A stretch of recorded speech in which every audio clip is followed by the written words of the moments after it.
And then, there is the rare one, the genuine return, the kind most men hope for but very few actually get. This is the woman who comes back with clarity, softness, and accountability.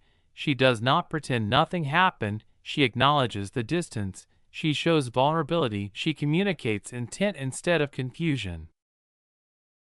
She is not fishing for reassurance, she is not checking if you are still orbiting around her, she is opening a real door. No games, no tests, no ambiguity, just honesty. But here is the problem: the surface can fool you. All three kinds of returns can look the same at first. The words might be identical, a simple hey, a casual message, a quick check-in, but the energy behind it is completely different.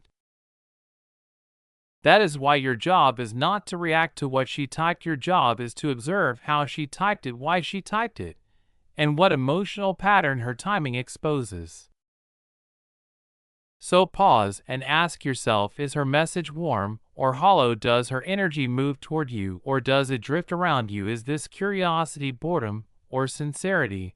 Because women do not always communicate intent with perfect words, but they communicate emotionally with incredible precision if you are paying attention. This is where the Stoicism Breath lens becomes essential. A message is not a promise. A message is not an apology. A message is not commitment. A message is information. That is all, and your role is to read that information without projecting fantasies onto it. A grounded man does not assume, he evaluates. He does not chase, meaning he extracts, meaning he does not fall into the dynamic she brings. He adjusts his frame so he can see hers clearly. Because the moment you stop interpreting her return through desire or fear, and you start reading it through reality, everything changes. You stop clinging to the past, you stop idealizing the silence, you stop jumping back into old patterns, you stand steady, and you observe her intention before you reveal yours. And this matters because the man who understands why she is truly reaching out is the man who decides what happens next. Now let me tell you what usually happens when she returns after silence. The emotional frame between you loses its shape. The rhythm you once had is broken. The familiarity that used to guide your conversations is gone, and most men panic the moment they feel that shift. They rush to fill the gaps, they try to recreate the warmth, they try to prove they are still the same man she once connected with. They become overly available, overly friendly, overly eager, and they do not realize what they are doing. That desperation quietly hands her the role of emotional leader. It says, you set the temperature, and I will adapt. A Stoic man never allows that. He does not follow her energy, he sets the tone.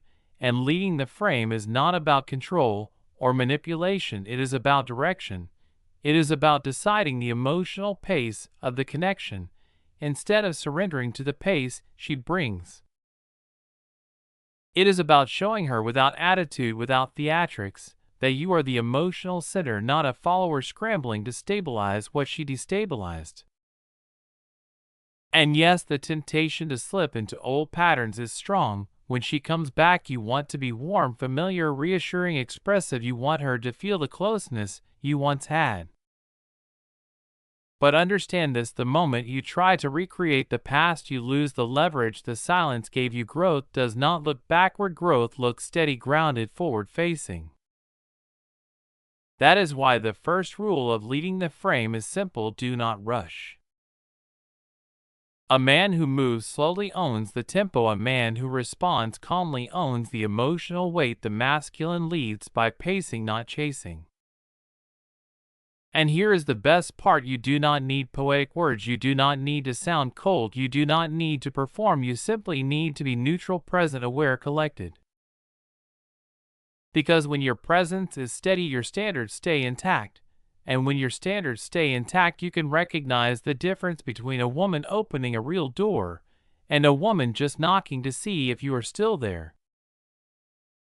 When you respond from neutrality, you pull the interaction into your grounding, not her volatility. And this is where the true art begins, because a grounded man does not dodge the silence she created. He does not pretend it never happened. he does not punish her for it either. He brings it into the conversation with calm curiosity, not pressure, not resentment, not a lecture curiosity. Because curiosity is the cleanest way to lead. It is not confrontational, and it is not needy. It does not beg for reassurance, and it does not swing a hammer. It simply reveals the truth. And there is one question that embodies this better than anything else. What made you want to reach out?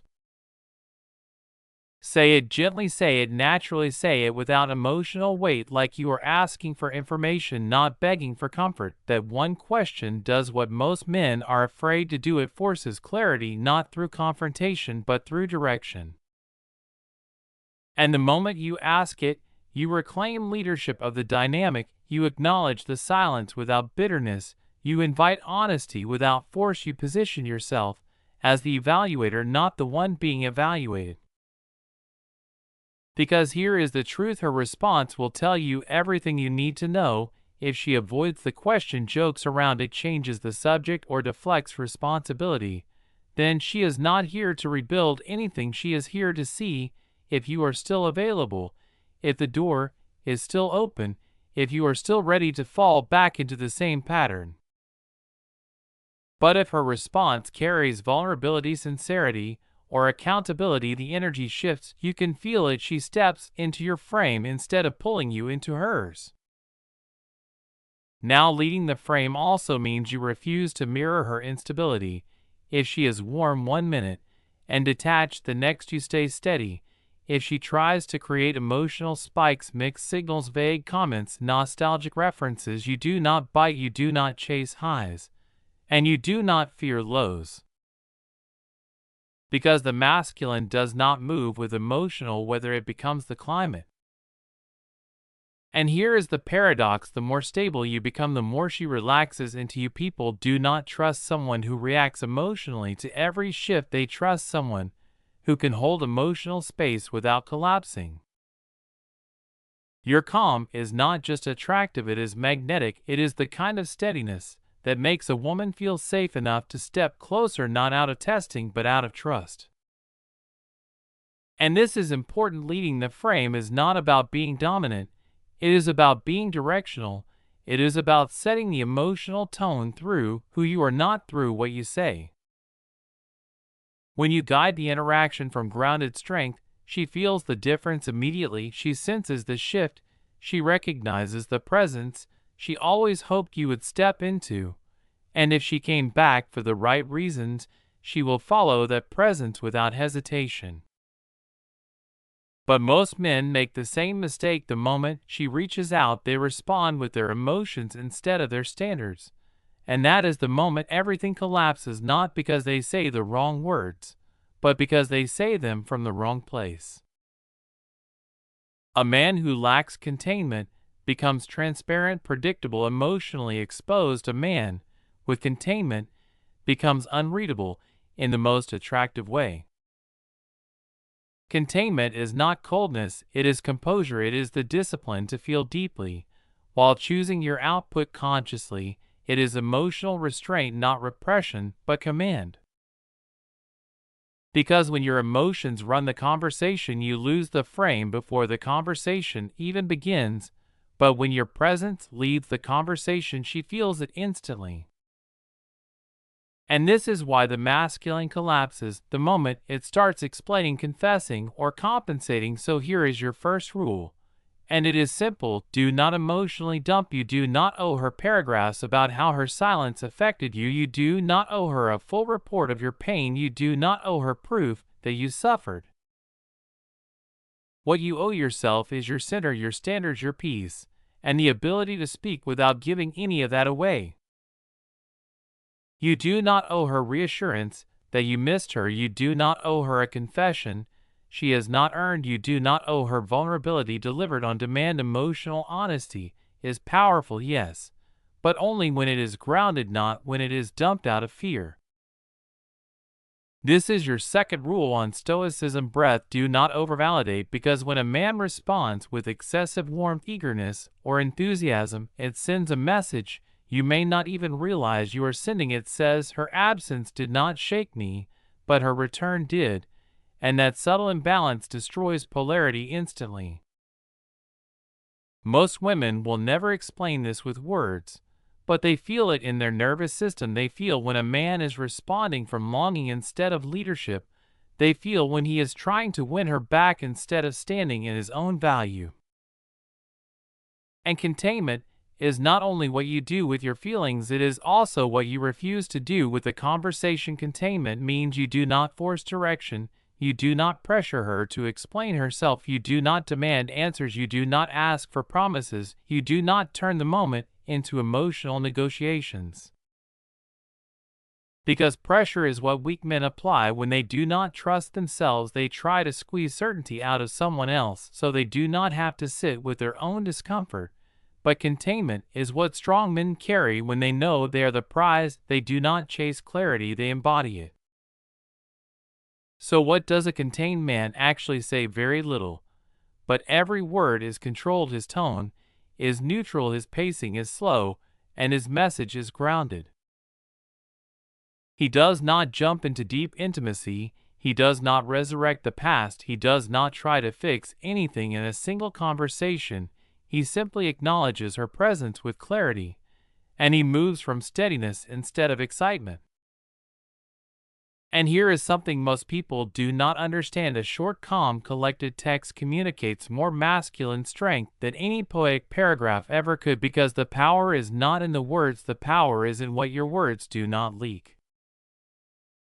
Stoic containment is holding space without filling it. You do not try to make her comfortable, you do not try to prove anything, you do not shape-shift into her expectations, you let the silence breathe. Inside the conversation, you allow her to feel your measured responses, not rushed, not emotional, just present. That presence creates the kind of tension she actually trusts, because deep down a woman cannot feel safe with a man whose emotions control him. She can only trust a man who controls himself. And this is where the deepest truth lies. Containment is trust made visible. When you anchor yourself before you speak, when you choose presence over impulse, when you stop yourself from reacting emotionally, you communicate a message she feels before she even reads it. I am not here to be pulled by your silence or saved by your attention. I am here because I choose to be. That is masculine containment, not a performance, but a state, not a tactic, but an identity. And once you embody it, every interaction shifts in your favor, not because you said the perfect thing, but because you said nothing you did not mean. And now let us zoom out, because silence is not just something she gives you, silence is something life gives you. And if you have been through it, you already know silence does not feel empty, it feels revealing. It exposes the noise you did not know was living inside you. It forces you to confront how much of your mental stability was tied to someone else's attention. It shows you, sometimes brutally, whether your peace is self-generated or borrowed. When she pulls away, the first sensation is rarely clarity. It is turbulence. Your mind races, your chest tightens, your nervous system scans for danger. That is stress biology, doing what it was built to do. But if you do not chase, if you do not panic, if you let the initial storm settle, something unexpected happens. You begin to breathe again. The compulsive checking of your phone starts to fade. The emotional spikes flatten out. Your thoughts get cleaner. And that is the moment you start to realize you were not just missing her, you were missing your own center. And the silence did not destroy you, it exposed what needed to be rebuilt. After enough time passes, you start to feel something you did not expect. You feel the weight lifting off your shoulders, not because she is gone, but because the constant emotional anticipation is gone. The feeling of waiting, watching, hoping, guessing, checking your phone, that endless tension finally releases. And this is the moment most men misinterpret. They think they are moving on when in reality, they are rediscovering themselves, because what you are tasting is not just distance, it is freedom. Silence becomes a boundary. It protects you from the version of you that was chasing emotional closure like it was oxygen. It becomes a mirror reflecting your true state, a mirror that shows the man who is giving too much, hoping too much, surrendering too much of his internal peace. And here is the biggest lesson: silence gives you peace is not something another person can return to you. Peace is something you rebuild inside yourself. There is a reason you felt more grounded during the distance, even if you did not realize it at the time. You shifted back into your own rhythm. You woke up for yourself, not for her notifications. You worked for your own goals, not for some emotional payoff you hoped would arrive later. You lived without waiting for a message to validate your day. And let us name it clearly, that is not loneliness, that is power. Now when she reaches out again, this is the crossroads every man faces. Do you surrender that peace the moment she reappears, or do you protect it as the foundation of the man you have become?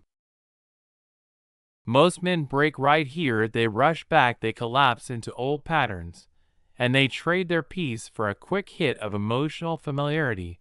It is like an addiction. The brain prefers the familiar, even when the familiar is unhealthy.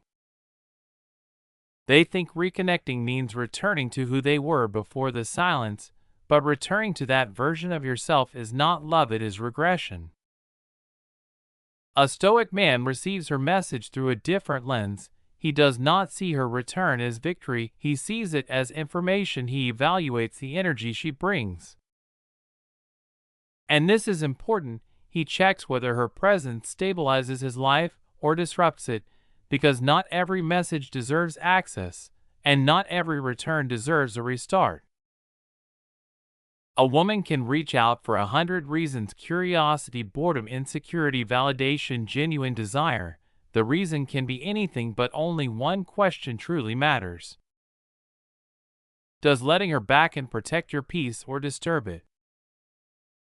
Because your peace is not a luxury, it is your power source. It is where your clarity lives. It is where your standards live. It is where your grounded masculine presence comes from. And any connection that costs you your center is too expensive, no matter how much you want it to work. The silence taught you a truth you cannot unlearn. You are better, stronger, and clearer when your emotional world is anchored inside you, not in someone else's responses, not in someone else's timing, not in someone else's inconsistency. So when she returns, the question is not how do I keep her, the question is does she fit the life I built while she was gone?